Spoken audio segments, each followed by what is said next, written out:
The Ghost Network, the age of Mephedrone, the synthetic drug that seduced a generation and built a shadowy digital empire in the US Act 1. The Awakening. In 2012, a new substance began quietly circulating at West Coast college parties. No one knew exactly what it was. Some said it felt like ecstasy, others swore it was a clean version of methamphetamine. They called it Mephedrone. A white powder, metallic smell, devastating effect. A new chemical era was born. An era that promised pleasure, energy, and euphoria, and would end up fueling the most dangerous digital drug market the United States had ever seen. The epicenter of it all didn't start in clandestine labs or on dangerous streets. It began in a small apartment in Portland, Oregon. There lived Ethan Rowe, 27, a former computer science student and a digital idealist with a libertarian dream, to create a space where no one was watched, where people could be free, including to use whatever they wanted. Ethan believed the government had no right to tell anyone what they could put in their own body.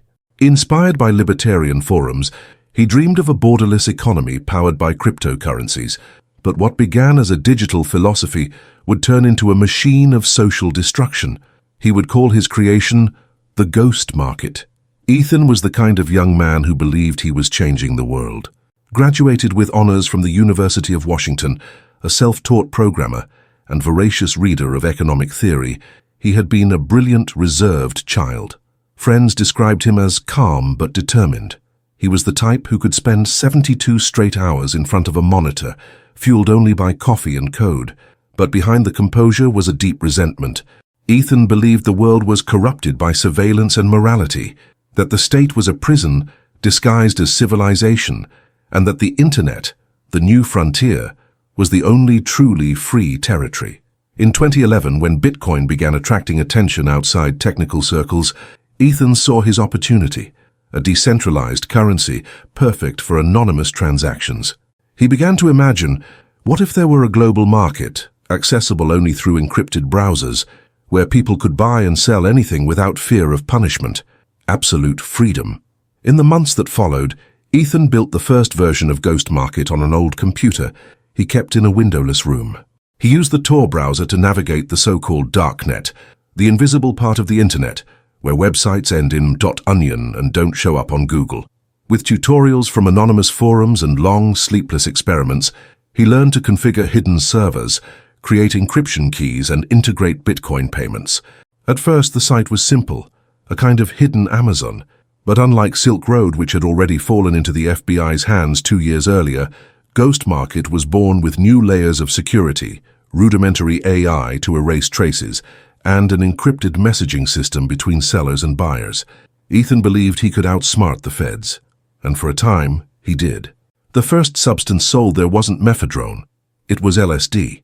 But the real leap came in April 2013, when an underground chemist from Florida named Victor Malley, known online as Synth Lord, sent Ethan an encrypted message. "I've got something new, clean, strong, and cheap, sells like crazy." It was Mephedrone. Derived from synthetic compounds originally developed in British pharmaceutical labs, Mephedrone had become illegal in Europe a few years earlier. But in the United States, the drug still lived in a gray zone. It wasn't exactly illegal. It didn't appear on any of the federal controlled substance schedules. It was the perfect loophole. Fascinated by the idea, Ethan authorized the product. Within weeks, Mephedrone became Ghost Market's best-selling item. The appeal was irresistible. Energetic, pure, no hangover. Users said the effect was like loving and dying at the same time.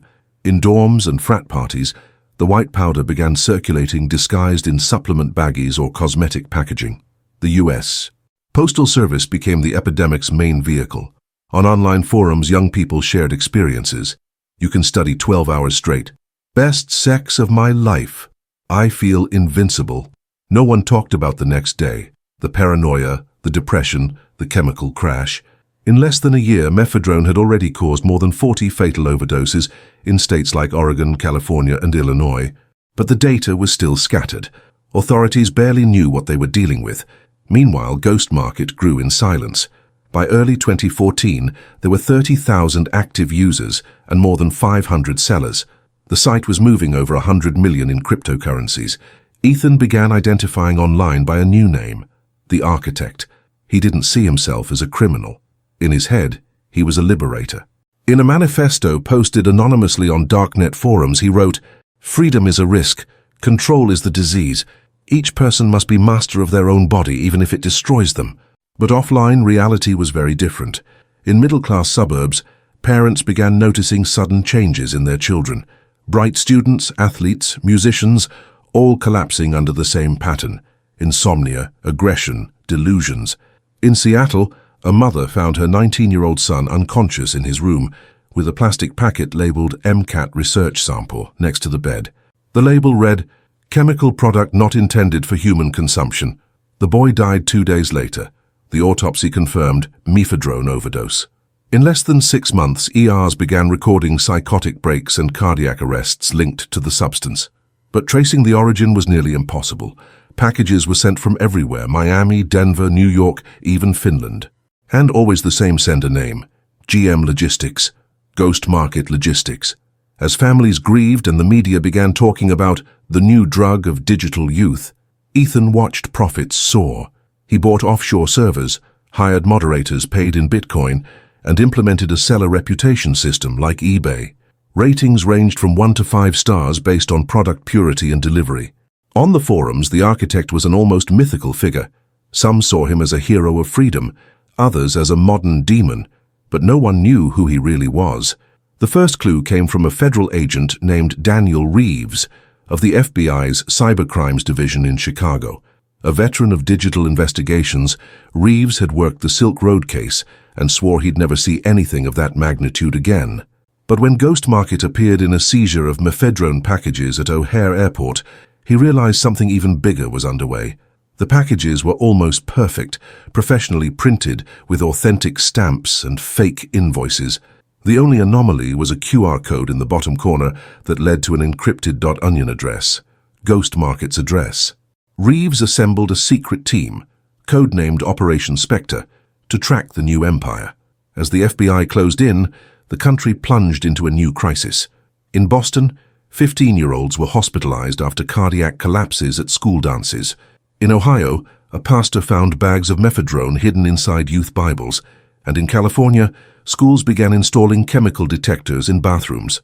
Mephedrone had become an invisible plague, an epidemic not born on the streets but on the internet. By 2015, Ghost Market reached its peak, more than 250,000 users, daily transactions in the millions of dollars, and a new generation of digital dealers spread across the country. Mephedrone was now public knowledge, but no one knew who was behind it. Ethan now lived in San Francisco, disguised under the false name Jason Clay, renting a small loft in the Mission District. He paid rent in cash and avoided any social contact. Everything he owned fit inside an encrypted hard drive. But he didn't know that every move, every login was being watched. The FBI already had the name of the computer he used, Erebus. And they knew that the architect logged into Ghost Market always between 3 and 5 a.m. Pacific time. Meanwhile, in the real world, the price of Mephedrone fell, and so did its purity. Dealers began cutting it with caffeine, glass powder, even rat poison. The effects became more aggressive. Young people started reporting hallucinations, violent outbursts, self-harm. A mother in Denver gave a live interview on CNN, holding a photo of her daughter. She thought she was buying an energy booster. She bought her own death. Public pressure grew. The Department of Justice designated Mephedrone a Schedule I controlled substance, but it was too late. The drug had already infiltrated America's digital veins, and at the center of it all, Ethan Rowe continued running his invisible empire, believing he was beyond the reach of the law. He was wrong. The Shadow Empire. The year was 2016. Ghost Market had become a digital city, alive, throbbing, invisible. Thousands of users logged in every day, navigating a maze of categories: research chemicals, party mixes, energy boosters, love dust. But one category in particular dominated everything: Mephedrone Premium.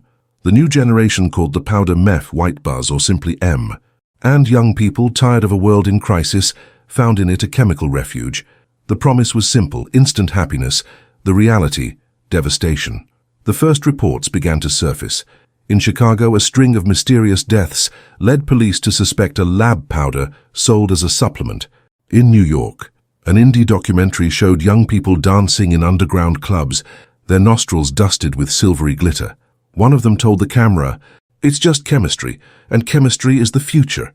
But the next scenes showed the same boy weeks later, trembling, paranoid in a psychiatric ward. Mephedrone, consumed in repeated doses, wrecked serotonin, the neurotransmitter of happiness. Users ended up trapped in a cycle of euphoria and despair. The country began to realize it was facing a new epidemic, as silent as the opioid crisis, but much faster.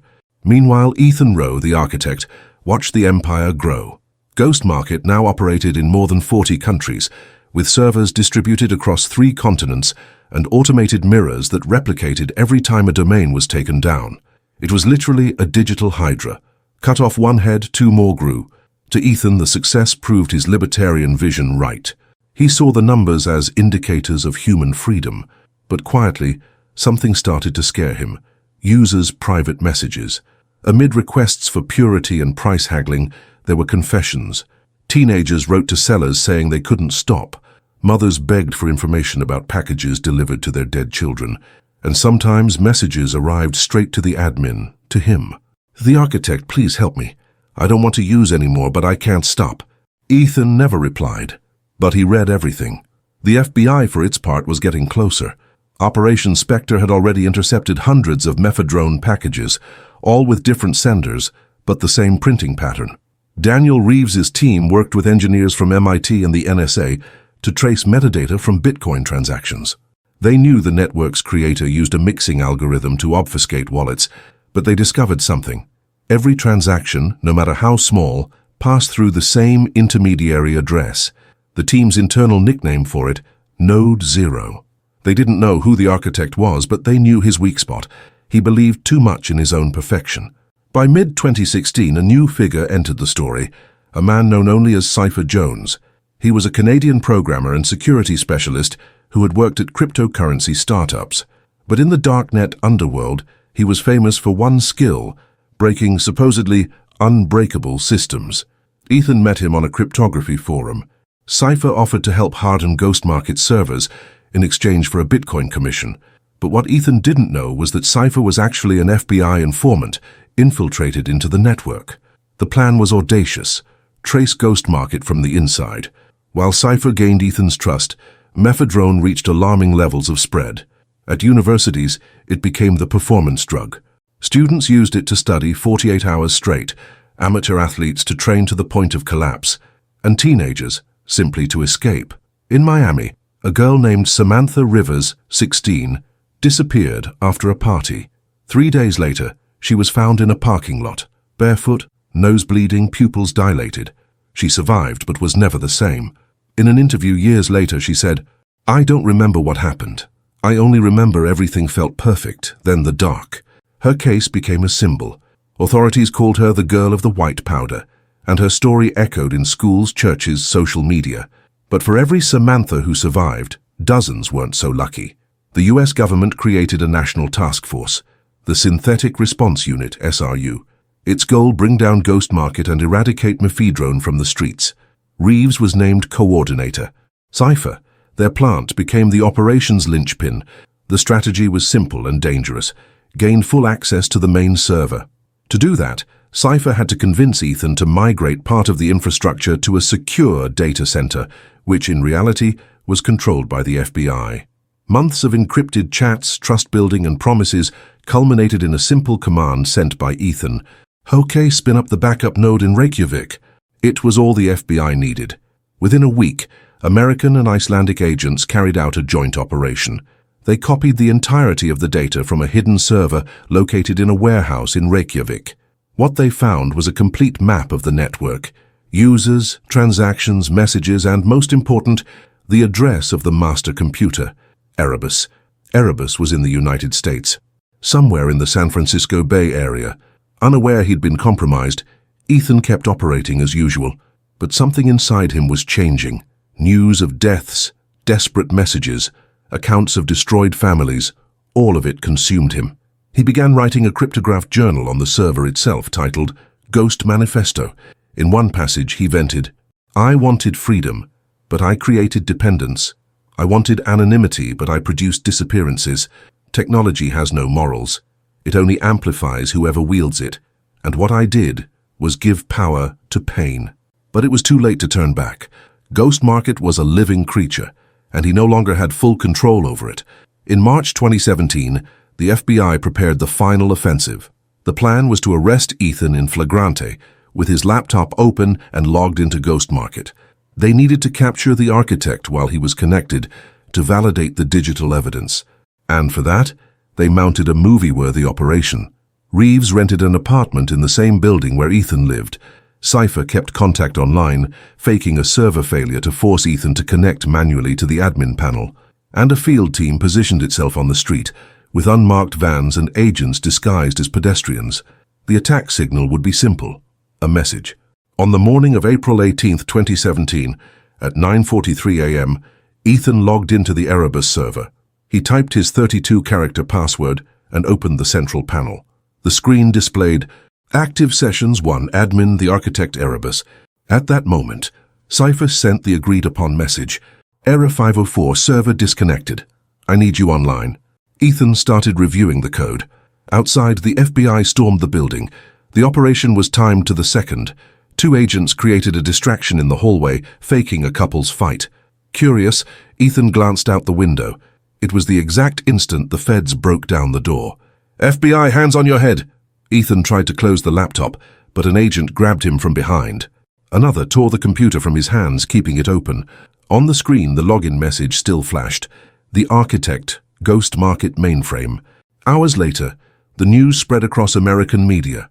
FBI brings down largest synthetic drug network on the Darknet. Libertarian scientist behind digital empire arrested in San Francisco. The Ghost Network comes to an end. Ethan Rowe was taken into custody.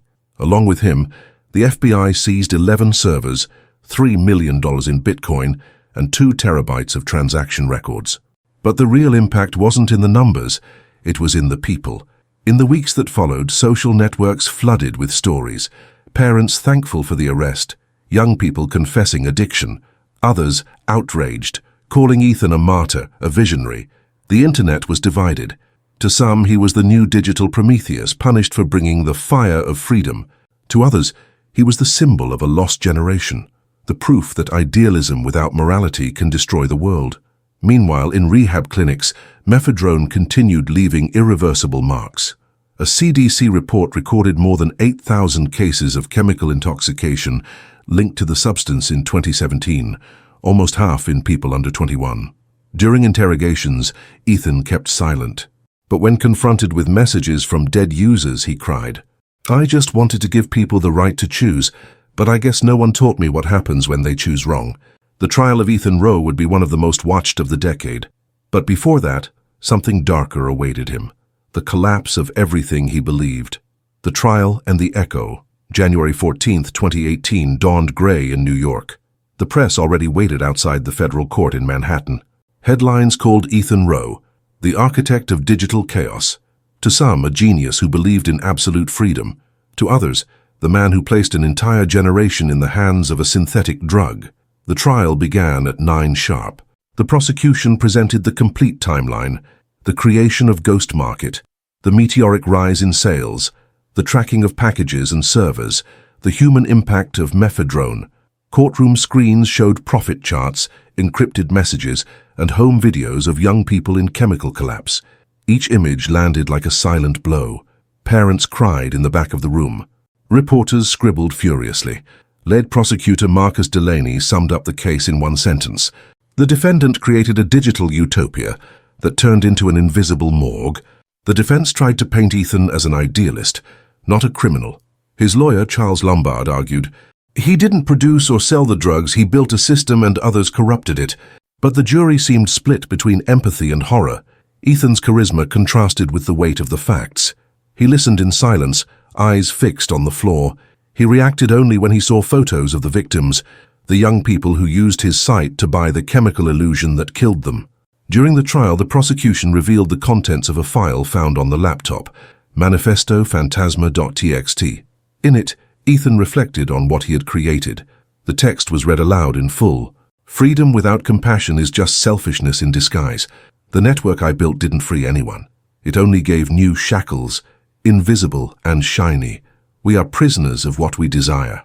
The room fell into absolute silence. Not even the reporters wrote for a few seconds. Outside, families of victims held signs reading, "My son believed in the powder of happiness, and Ghost Market destroyed my home." On the third day, the prosecution showed recorded testimony from survivors. A 20-year-old, voice trembling, said, "I bought there because it was easy. You just clicked. When I realized it, I was using every day. It wasn't a website, it was an abyss." The weeks dragged on. Experts showed how Ethan used the Erebus computer, access logs, encrypted passwords, and Bitcoin wallets. The defense insisted other administrators also had control of the system. But the metadata spoke for itself. Almost all actions originated from the same masked IP tied to Ethan. In February 2018, after 30 days of hearings, the jury needed only 4 hours to reach a verdict. Guilty on all counts: distribution of controlled substances over the internet, conspiracy, money laundering, and operating a transnational illicit network. Ethan Rowe, the architect, was convicted, the man behind the screen. During sentencing, Judge Catherine Merrill asked Ethan to stand. The courtroom's silence was dense. "Mr. Rowe, you are intelligent, perhaps the most intelligent I've seen in this court. But intelligence without empathy is a weapon." She cited excerpts of user messages, read victims' names, described shattered families. Then she took a breath. There is no pleasure in sentencing someone with potential, but there is responsibility in showing that not even the shine of technology can hide the human cost of choices. Sentence: life imprisonment without the possibility of parole. The reaction was immediate. Some applauded, others protested outside with signs reading, "Free the architect and digital freedom is dead." The country was divided again. Technology versus morality, freedom versus security. Echoes of white powder. In the following months, the Department of Justice released alarming reports. Despite Ghost Market's fall, Mephedrone still circulated, now through smaller networks trying to inherit the space it left. The FBI estimated more than 600 active mirrors and 40 new domains created in 2019 alone. But there was a difference. The public was awake. National awareness campaigns spread. "Choose life, not meth." "Offline is safe and don't click your end." In schools, former users gave talks. In churches and community centers, parents gathered to speak about loss and hope. In Boston, Samantha Rivers, the girl who survived, became an activist. In her talk, she said, "Ghost Market is over, but the pain remains. Mephedrone is just the chemical name for something bigger, the urge to run from who we are."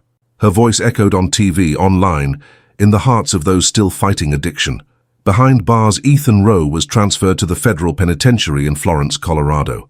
There, he became an enigmatic figure, quiet, polite, cooperative. He spent his days in the library reading philosophy and writing letters to researchers studying digital ethics. In one letter, later published by a newspaper, he wrote, "I believed I was freeing people from the system. Today I understand I created another. Freedom isn't the absence of law, it's the presence of conscience." No theatrical remorse, just bitter clarity. Ethan knew his name would go down in history, not as the liberator he imagined, but as the architect of a modern tragedy. The invisible legacy. 5 years after Ghost Market's downfall, Mephedrone was still found in clandestine labs, but its fame had changed. The white powder was now synonymous with ruin. Documentaries, books, and series dramatized the case. Universities created courses on cyber ethics, using the Ghost Network as a case study. The FBI considered the episode a milestone in the history of digital crime. But on the streets, the real impact showed in ordinary faces. Mothers who lost children, young people in recovery, and agents still tracking fragments of the old network. In 2023, a journalist visited Ethan in prison. He asked if he thought Ghost Market would ever return. Ethan smiled, tired. "Markets can be erased, ideas can't. Someone in some basement will try again, but maybe next time they'll know the price." The journalist then asked what Mephedrone was to him. Ethan answered slowly, "It wasn't a drug, it was a mirror. It showed who we are when no one is watching." Epilogue: The ghost remains.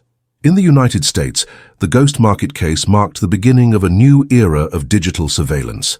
The line between privacy and security grew thinner. Laws were passed requiring minimum traceability in cryptocurrencies and marketplaces. The Darknet was never the same. But even as networks were hunted, new versions emerged. Smaller, more discreet, fueled by the same idea of total freedom. Ethan Rowe's ghost still wandered the world's cables. In a Portland school, a mural displayed photos of Mephedrone's victims. In the corner, a chalked phrase, "Freedom is beautiful, but without love it kills." The teacher who led the project used to tell her students, "This isn't just about drugs. It's about what we do with the power we have." And somewhere in the Colorado desert, behind concrete walls and wire, the man who thought he could free the world heard the same thought echoing. The ghost network may have been brought down, but the scars it left, on streets, in families, on screens, would live on like invisible electric pulses in the digital soul of humanity.